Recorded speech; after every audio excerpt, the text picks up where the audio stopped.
जब यकीन ने डर को हरा दिया। मक्का की रात थी, आसमान खामोश था, लेकिन जमीन पर साजिशें चल रही थीं। कुरैश ने फैसला कर लिया था, आज रात सब खत्म कर दिया जाएगा।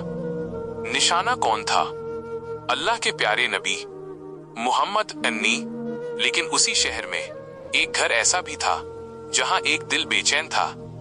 वो थे अबू बकर अल सिद्दीक। उन्हें महसूस हो रहा था वक्त करीब है, सालों से इंतजार था, बस एक इजाजत का।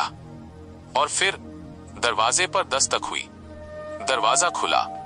सामने नबी सल्लल्लाहु अलैहि वसल्लम खड़े थे, चेहरे पर सुकून, लेकिन आंखों में गहरा फैसला। आप सुनने फरमाया, हमें हिजरत की इजाजत मिल गई है। ये सुनते ही अबू बकर की आंखों में आंसू आ गए।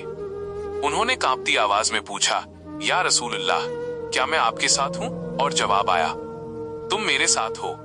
वो आंसू गम के नहीं थे, वो दुनिया की सबसे बड़ी दौलत मिलने के थे। नबी नी का सफर का साथी बनना।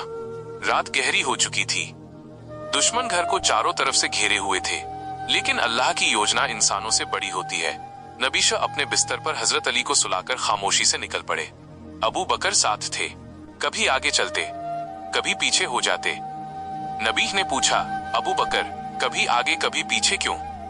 उन्होंने कहा, या रसूलल्लाह, मुझे डर लगता है कहीं पीछे से हमला न हो जाए, फिर सोचता हूं आगे से न हो।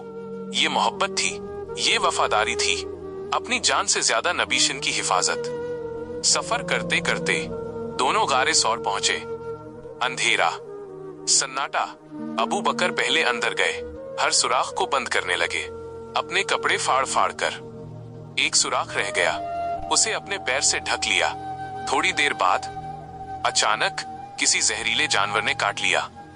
दर्द इतना था कि बदन कांप उठा, लेकिन वो हिले नहीं। क्यों? क्योंकि अगर हिलते तो नबी शोन की नींद खुल जाती। आंसू टपक कर नबी के चेहरे पर गिरे। आप जाग गए। पूछा, क्या हुआ अबू बकर?